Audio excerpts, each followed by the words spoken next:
Bismillahirrahmanirrahim. Assalamualaikum warahmatullahi wabarakatuh. Nama asli Abu Nawas adalah Abu Ali Al-Hasan bin Hani Al-Hakami. Dia dilahirkan pada 145 Hijriah atau 747 Masehi di kota Ahwas di negeri Persia, tepatnya Iran sekarang. Dengan darah dari ayah Arab dan ibu Persia mengalir di tubuhnya. Abu Nawas merupakan seorang pujangga Arab yang dianggap sebagai salah satu penyair terbesar sastra Arab klasik. Abu Nawas juga muncul beberapa kali dalam kisah 1001 Malam.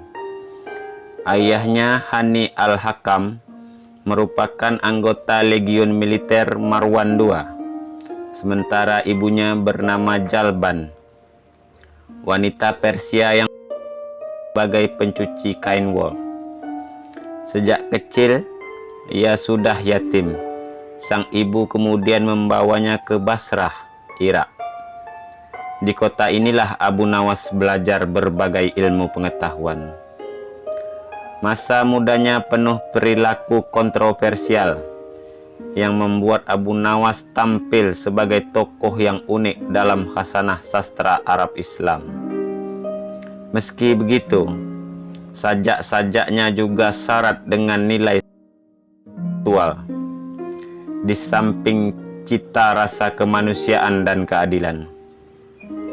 Abu Nawas belajar sastra Arab kepada Abu Zaid Al-Ansyari dan Abu Ubaidah. Ia juga belajar Al-Quran kepada Ya'qub Al-Hadrami. Sementara dalam ilmu hadis, ia belajar kepada Abu Walid bin Ziyad, Muqtamir bin Sulaiman, Yahya bin Sa'id Al-Qatan, dan Azhar bin Sa'ad As-Saman. Pertemuannya dengan penyair dari Kufah, Walibah bin Habab Al-Ashabi, telah memperluas gaya bahasanya dan membawa ke puncak kesastraan Arab. Walibah sangat tertarik pada bakat Abu Nawas yang kemudian membawanya kembali ke Ahwas, lalu ke Kufah. Di Kufah, bakat Abu Nawas digembleng. Umar menyuruh Abu Nawas berdiam di pedalaman, hidup bersama orang-orang Arab Badui untuk memperdalam dan memperhalus bahasa Arab. Kemudian ia pindah ke Baghdad, di pusat peradaban dinasti Abbasiyah. Ia berkumpul dengan para penyair. Kehebatan menulis puisi Abu Nawas dapat berkenalan dengan para bangsawan.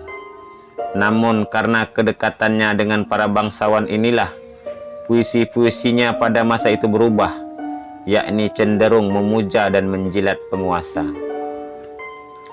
Dalam Al-Wasih fil Ababil Arabi wa Tarikhihi, Abu Nawas digambarkan sebagai penyair multivisi, penuh canda, berlidah tajam, penghayal ulung, dan tokoh terkemuka sastrawan angkatan baru.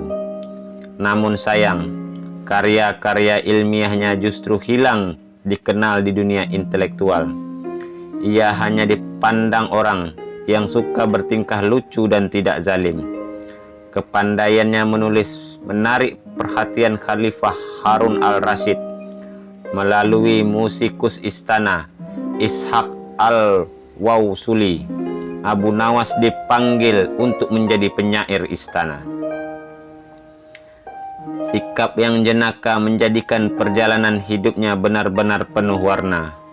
Kegemarannya bermain kata-kata dengan selera humornya yang tinggi seakan menjadi legenda tersendiri dalam khasanah peradaban dunia. Kedekatannya dengan kekuasaan juga pernah menjerumuskan ke dalam penjara. Pasalnya, suatu ketika Abu Nawas membaca puisi Khalifah Bani Mudhar yang dianggap menyinggung khalifah, tentu saja khalifah murka, lantas memenjarakannya. Setelah bebas, ia berpaling dari khalifah dan mengabdi kepada Perdana Menteri Barmak. Ia meninggalkan Baghdad setelah keluarga Barmak jatuh pada tahun 803 Masehi. Setelah itu ia pergi ke Mesir dan mengubah puisinya untuk gubernur Mesir, Khasab bin Abdul Hamid al-Ajami. Tetapi ia kembali lagi ke Baghdad setelah Harun al-Rasyid meninggal dan digantikan oleh Al-Amin. Sejak mendekam di penjara, syair-syair Abu Nawas berubah menjadi religius. Jika sebelumnya ia sangat kongkah dengan kehidupan duniawi yang penuh glamor dan hura-hura, kini ia lebih pasrah kepada kekuasaan Allah.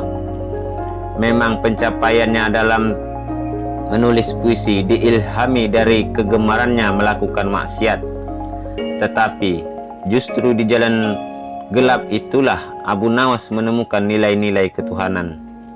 Sejak tobatnya bisa ditafsirkan sebagai jalan panjang menuju Tuhan. Meski dekat dengan Sultan Harun al-Rasyid, Abu Nawas tak selamanya hidup dalam kegemerlapan duniawi. Ia pernah hidup dalam kegelapan, tetapi justru membawa keberkahan tersendiri. Seorang sahabatnya, Abu Hifan bin Yusuf bin Diyah, memberi kesaksian. Akhir hayat Abu Nawas sangat diwarnai dengan kegiatan ibadah. Beberapa sajak menguatkan hal itu. Salah satu bait puisi yang sangat indah merupakan ungkapan rasa sesal yang amat akan masa lalunya. Mengenai tahun meninggalnya, banyak versi saling berbeda. Ada yang menyebutkan tahun 190 Hijriah atau 806 Masehi. Ada pula yang 195 Hijriah atau 810 Masehi, atau 196 Hijriah atau 811 Masehi. Sementara yang lain tahun 198 dan tahun 199 Hijriah. Konon Abu Nawas meninggal karena dianiaya oleh seseorang yang disuruh keluarga Nahbakti yang menaruh dendam kepadanya. Ia dimakamkan di Sunnizi di jantung kota Baghdad.